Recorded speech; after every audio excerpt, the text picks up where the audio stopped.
Hey, Arlo, how's it going? I think that was your name, Arlo, right? Right. Yes. Yeah, I think so. Okay. Anyways, okay. So, you said apologies for being remiss on sending my one drill video. Uh, we're on your schedule, so you can do whatever you want. That's totally chill. But you're not out of line at all in any way. I got you your review on the 7th, and you're getting back to me on the 17th. That's totally fine. Like that's actually ballpark perfect. Take a week, work on it, figure out what you can, come back with questions is the idea.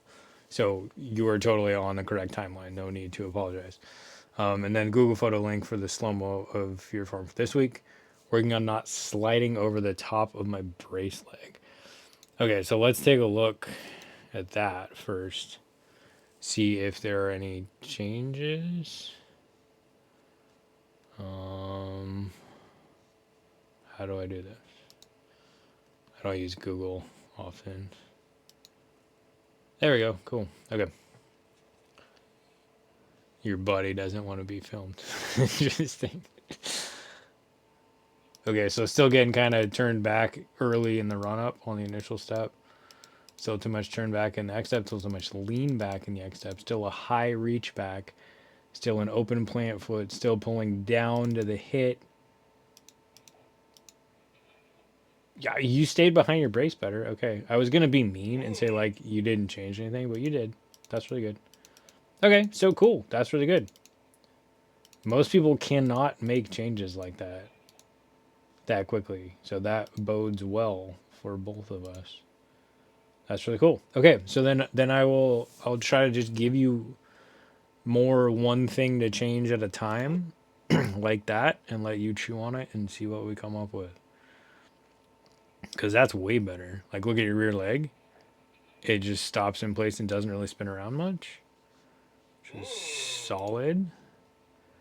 And oh, here's a golf video. We don't want that. That's just a lateral shift. We do want a lateral shift and a turn. I'm not sure about that exact execution. It seems too twisty, but anyways, another client I'm working with just sent me that. So that's your current throw. Let's look at your one from your initial set of videos. See the big spin and step to the right? Spin, step to the right. That's gone. So you made a pretty big change. That's really cool. Nice work. I was going to be harsher than that, but I'm glad I looked at it because you did make a really good change. So, in general, what I would say is going to be the most beneficial for you is like you described yourself as a wiry, small ish human. I think that makes a lot of sense. And the way that you have learned and adapted how to move works very well for that. So, what I see, like if I were going to describe the quality of your movement, it does not have a high degree of connectedness to me. Like when I look at a 350-pound bodybuilder dude and he walks around like this, like that is a high degree of connectedness in his body. If he moves this, everything's gonna move at the same time. Everything is all connected. You have the opposite end of the spectrum where like everything is loose, and the way that you make your throw work is by getting up here and squeezing everything down and having so you vertical compression is what I would call that. You're reaching here and you're getting your snap to happen there. So a more typical style would be that, which is horizontal compression. You're getting a lot of vertical compression. And you have a low degree of connectivity in your body. So you have a very whippy quality to your motion. Not bad, just something to be aware of. You're utilizing that very efficiently if you're able to get out to 350. But what I think the best way to improve that would be to become aware of the quality of your movement and to nudge that towards having more connectivity. Because in the way you throw, you have a lack of efficiency in your elbow position because you pull your elbow down and release here, and that's not good structure. You're getting good power, you're getting a good whip mechanic, but you're not putting the whip in the best place to harvest energy from your body. So that would be, you'd be better served by being here. So that's probably one of the big things I'm going to have you work on here. Now I'm going to try to give you a little more clarity. I kind of fire hose information dump on the first review and then see what you can do with it, which you made a very good change with the brace. So now we're going to kind of focus in on one other thing and try to get that. Well, two other things. So one is just the elbow position. So I'm going to give you the other one is your leg position, and I'm going to give you a static leg position to start, and that's the one leg drill. We'll look at your video for that too. So I'm going to give you static position to start in, and some ways to understand this connectivity idea that I want you to play around with. And all we're going to try to fix this time is just the elbow slot. So we don't want to pull through here anymore and have this high to low with a disadvantageous elbow position. We want to learn how to throw here, keeping the arm and the elbow on the same plane as the shoulders the whole time. So I'm not going to just have you insert that into your current walk-up. That would probably not work. That muscle pattern of your walk-up is too ingrained to change it. So we're just going to build something else totally separate from that. You can do both at the same time if you want to, if you really want to focus on building this new neuromuscular pattern. I would say don't even do the old one and just do these standstills that I'm going to suggest. So the new rule, you can do a drill, like film this and send it to me if you want to, where you're just here with your arm in karate chop mode, and you're just going to allow your hips to turn, reach back, allow your hips to turn, come to a center chest pocket position, and then allow your arm to fling out. Boom. So you're just doing that. And all I want to see is, can you do that? Can you keep this elbow up and get away from high to low and just do middle to middle? So you're just, this is a start of building a new neuromuscular motor program of just, I'm just going to do this 100 times a day to get my body used to being in that position, because what it's used to now is this to that. And we really want to rebuild to here. It's just going to be way more efficient for you. This is how you get to 400, not 350. So just do that a million times. Feel free to film it, send me a video. So that's the first thing. We just want to get to where you can keep that elbow there. Then how that's going to move into a realistic throw, because you don't always want to throw flat. You don't often want to throw flat. In fact, as a rule, you don't want to throw flat.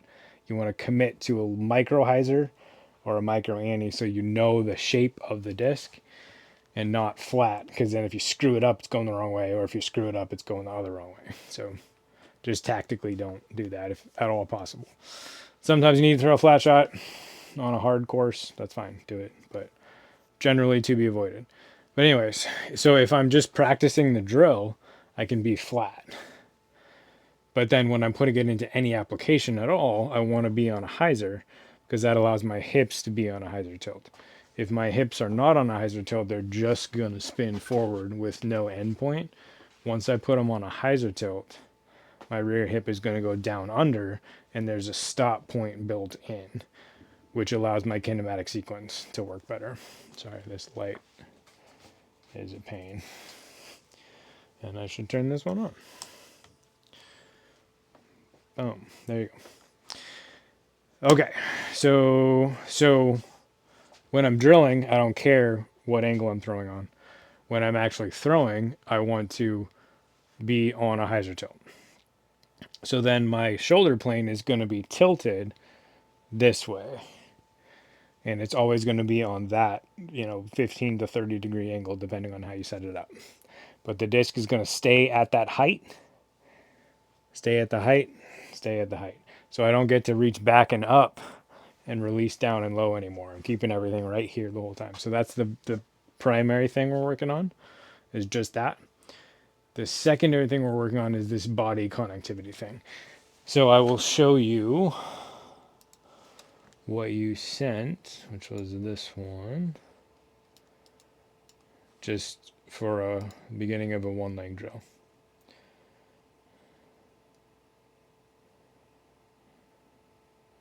So this is what I'm talking about when I say there's a low degree of connectivity.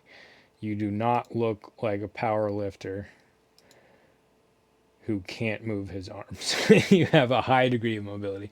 I'm the same way. I like my shoulders are kind of hypermobile and my hips are kind of hypermobile. So hopefully my experience will be helpful to you. So what the big things that I see there, well, I'm going to just show you that I want to address.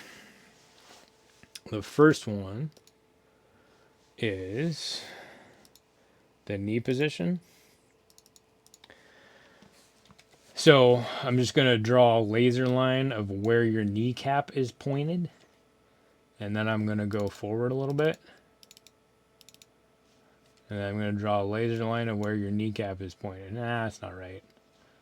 It's really that way. And it was that way. So this distance should really absolutely be 0. And when you allow your knee to twist that much, it's generally going to screw everything else up in this drill.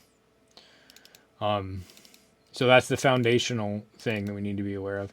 See how far you turn forward and your foot actually changed positions a little bit because you had so much spinny forward momentum that it drug your foot with it. That's exactly what we're trying to avoid here. So other things to think about are your rear hip is right there. Your front hip is right here. So your hips are in a line going away from me. I really want you to limit the motion of the rear hip to like a 45-degree angle. So you don't get to go to a 90. You have to stop at a 45. And then wherever your shoulder ends up is fine with that. Switch my color to blue somehow. But so the knee is moving too far. The hips are moving too far because now your hips are pointed 90 degrees backwards. I want them limited to 45 for the purposes of this drill. That'll change a little bit as we get more dynamic. And then this arm position is 45 degrees forward behind you. So we're going to limit the arm position to 45 degrees backward. So we're going to limit the knee position to 0. Going to limit the hips to 45. And we're going to limit the arm to 45 behind you. So let me show you that. I'm a human. So first, the knee can't turn. So I'm going to set my toe 30 to 45 degrees back from my target, from 90 degrees from my target line. And then as I do my wind up and my follow through, the knee really can't move. Because if it does move, then it's going to allow the hips to move too far forward on the front side, and the compression isn't going to work. So we're changing how we're getting compression from the way you're used to doing it. Again, you're used to doing it vertically here. And what we're going to change, we're just going to put it on the hyzer tilt. So you don't really have to be able to conceptualize that. You just have to trust me at first and change the way you're moving, and then your body will start to feel it, and it'll start to make sense. So the knee isn't going to rotate. The knee is going to stay. Let me get in the light. The knee is going to stay right there, and you're going to wind up and throw without the knee ever moving. So it's not going to bend and straighten to help add power, which would add power, but is not the idea of this drill at first. And it's not going to turn because then it has to unturn. So it's just going to stay there. The only thing that's going to move is going to be your pelvis. It's going to rotate on top of the standing leg femur. So wind up, hip power. So here, without the disc in the way, wind up, power. Note the front knee isn't really moving a lot. It moves a little bit side to side, but it's fundamentally not moving. The hips are limited to 45 degrees backward. So I'm not,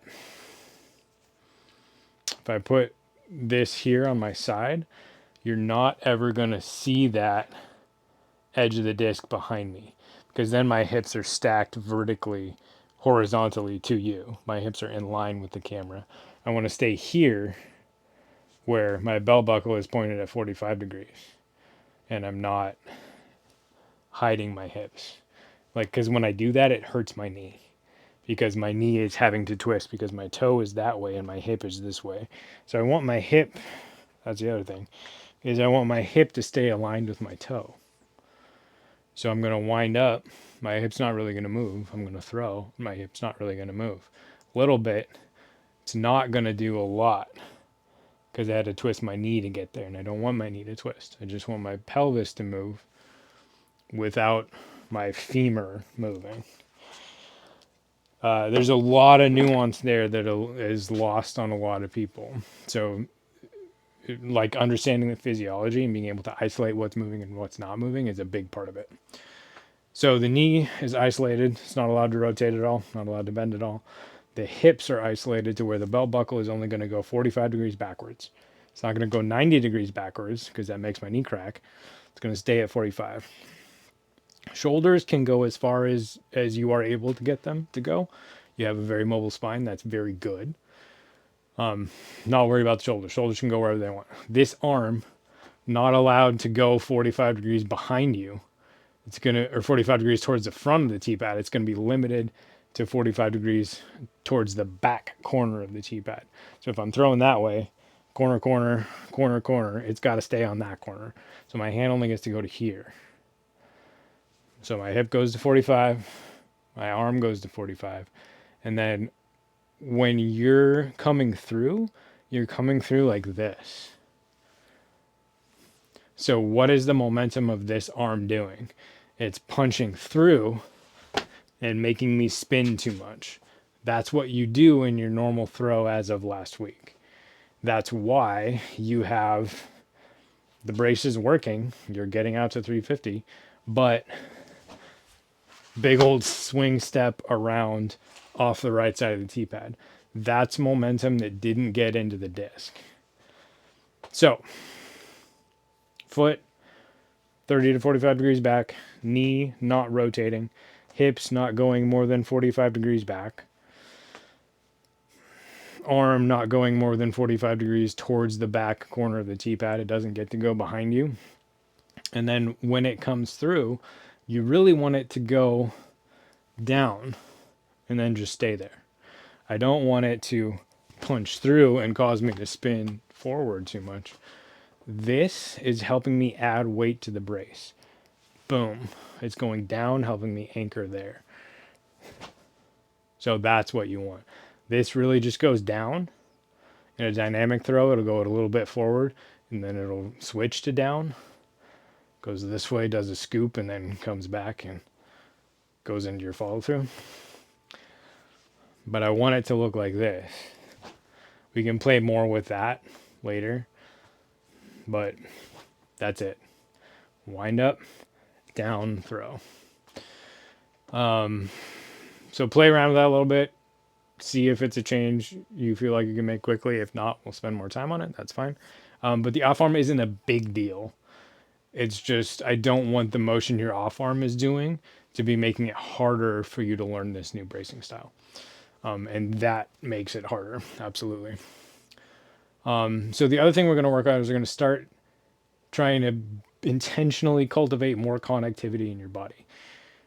So I think the best way to do that is, I don't know if you've ever done any yoga, but we're going to do some yoga. So the first thing to do is stand on your throwing foot. Like all things, you should do this equally on both sides because we're trying to build more structure in your body. So anything I say do on the right, you should also do on the left. So you're going to put your toe forward, just stand in straight mountain pose, basically, if we're using yoga terms. So you're just stacking all of your bones from head to foot as much as you can. Then you're going to take a step back with your left foot,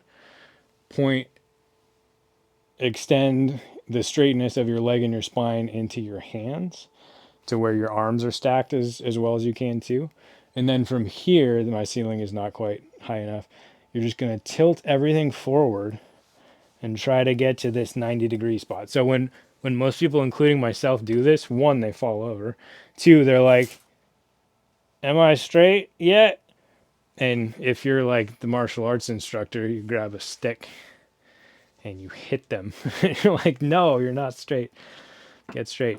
So a mirror or a camera can really help with this. But you're trying to build your straightness here and then step forward and then keep your straightness and come forward. My balance is really crap right now, but this is kind of where you want to be. Not falling over, but you want to be able to get to that straightness. That requires a type of body tension and an awareness that will help your throw a ton. So if you can get to that and just hold that for like 30 seconds or 45 seconds or a minute, alternate either side, that's going to go a really long way. So what that's doing is it's building low back muscle to hold your spine straight. It's building upper back muscle to hold your spine straight. So you're not, if you don't have good posture, you're here, where your spine is flexed and your knee is bent. If you do have good posture, I'm trying to do this while I'm looking at the camera. So like bad, where there's that S curve from my knee to my spine, and then good is like this.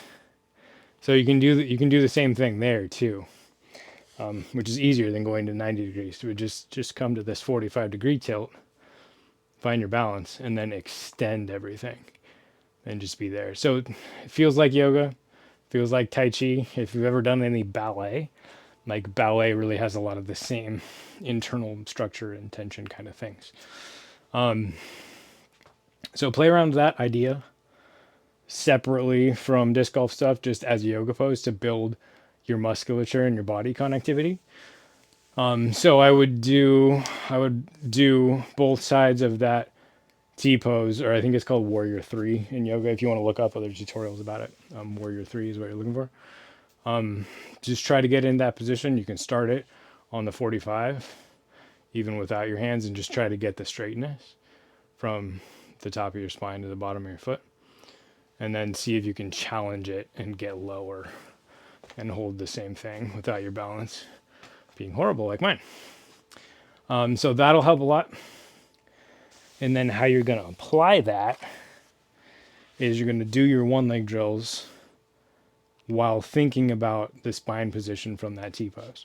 So you get to have this foot on the ground. You're going to turn it 30 degrees back because we're actually throwing. You're going to have your rear leg on this line. You're going to have your spine on this line. So this is your axis of rotation, and it's just there.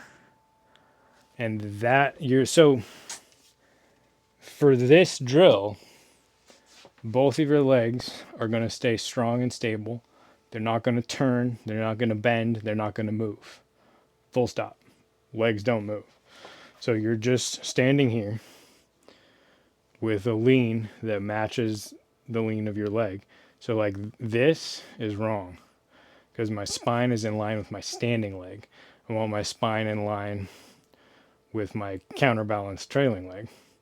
So I'm just going to stand here, and I'll turn 90 degrees to you, make sure that I can. So I feel a lot of activity in my low back. If I get rid of that, then I'm hunching. So just play around with that. Feel free to film it and send it to me, and I'll check your posture. But you want to just get that, and then you're just going to allow your hips to rotate, but your legs are going to stay right there. So you're not moving your legs, but you're just allowing your hips to rotate on that tilted plane, right? Because my hips aren't flat. My hips are tilted because I'm hinging from this femur connection to my pelvis. My pelvis is hinging forward. And then I can rotate backwards, lifting the rear hip up, and rotate forwards, dropping the rear hip down. Legs don't have to move. Legs stay completely in position. No rotation of the knees. Your back knee is going to rotate a little bit, but you don't have to think about that. Then on top of that, once I can do that with the hips and it feels kind of sort of okay, then I'm going to add just fanning with a disc. So I'm here. Get my lean forward in my spine. Get my rear leg on that same angle. And then I'm going to rotate my pelvis backwards Allow my belt buckle and my left hip to lift up a little bit because of that tilt. Let my arm come back, being mindful of the elbow staying on the shoulder plane the whole time. Not going to let the elbow dip and throw this way. And I'm just going to come back and forward. So I'm letting the hip movement inform the arm movement. So initially you might want to think about it as hip, arm, but lag is really not a good cue for anyone. So it's really the hip is going at the same time as the arm, but it can be helpful to feel some of that lag feeling. But then once you've felt it, get rid of it and just go at the same time. So look at my body as a whole, see how much stillness is in my legs, and then see that stillness is still there after I throw. So if I contrast that with what I saw in your video, you're letting your knee bend and rotate backwards, you're letting this arm come too far. And there's like, I can't even balance when I do it that way because there's too much stuff rotating. So we do want rotation. We just want that rotation to be very controlled and very structured and very much have an endpoint. Okay, so this is very long for a check-in, but I wanted to get you that information as concisely as possible.